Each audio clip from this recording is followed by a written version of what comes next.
Bibisitahin naman natin ang bayan ng Luna sa La Union na nabansagang Pebble Capital of the North.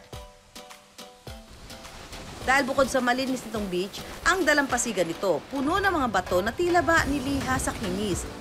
Ang iba pa nga, may matitingkad din na kulay sa tuwing mababasa ng tubig na kung tawagin ng mga residente, 7 colors.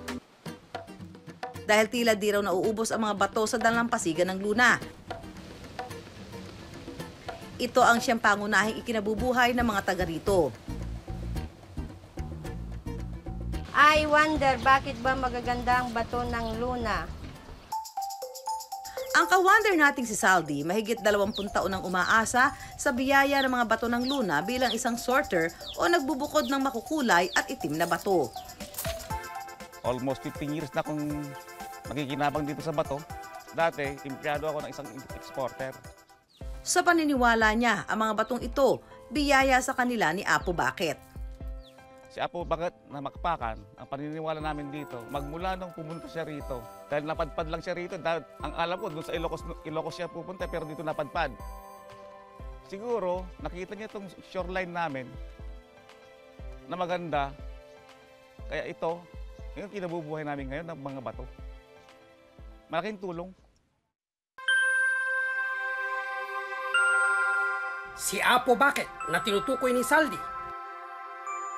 walang iba kundi ang birhen ng Namakpakan.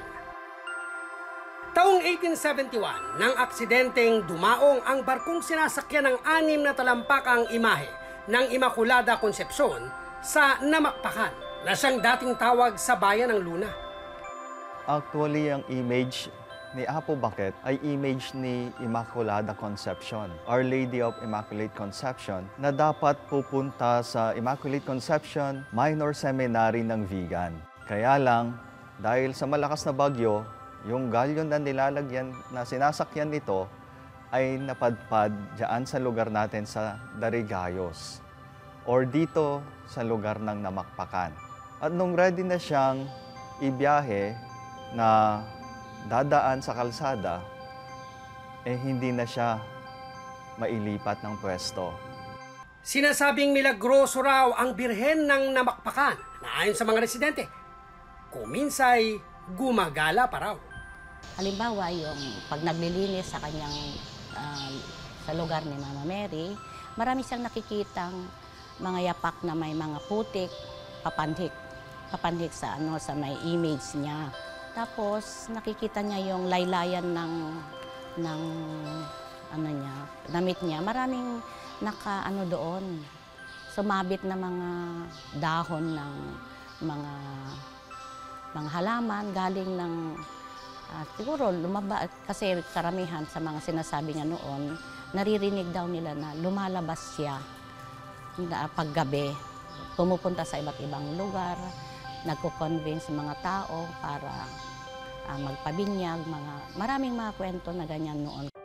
Ang debotong si Elizabeth, inakala na hanggang sa mga kwento lang daw ng kanyang ama ang mga di umano'y pagmimilagro ng birhen.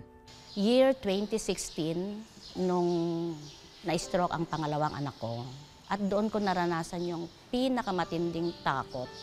Kasi nung lumabas ang resulta ng kanyang laboratory test, sinabihan ako ng doktor niya, maghanda kayo ng $500,000 kasi undergo siya ng angiogram.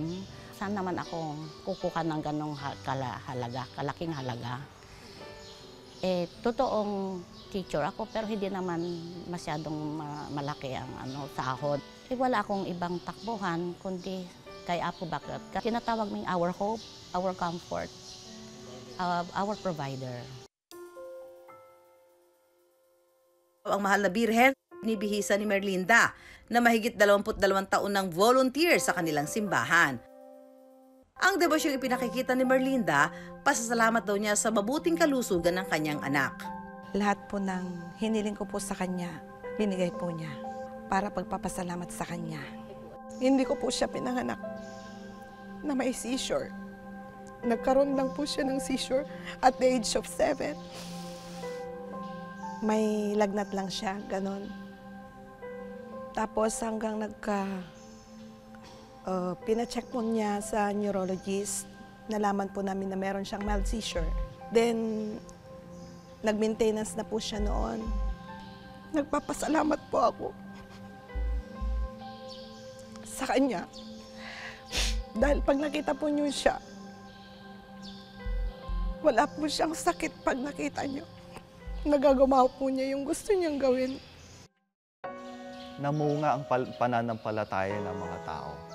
Yumabong dahil sa mga milagro ni Apo Bucket. Dahil dito, ang lugar na ito, naging pasyalan na ng mga sumasampalataya. Lalong-lalo na ng mga taong nakakakilala kay Apo Bucket.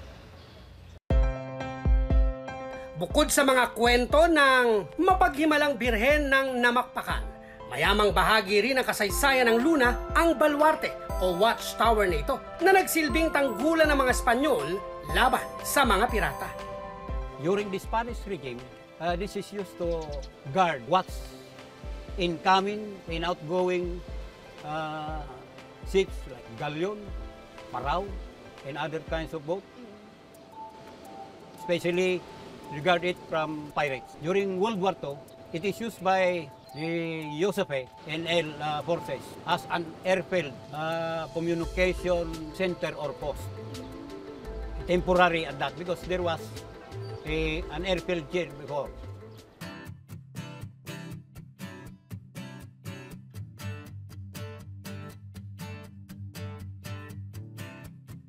Yung mga butas-butas na ito, as a watchtower, there must be a place to step under. A beam. It's used to connect that portion there up to here. Dahil unti-unting bumagsak ang pundasyon, unti-unti rin itong nabiyak hanggang sa tuluyang masira noong 2016. Hindi man napanatiling orihinal ang buong istruktura nito. Sinisikap ng bayan ng Luna na maibahagi ang kasaysayan nito sa susunod pang henerasyon.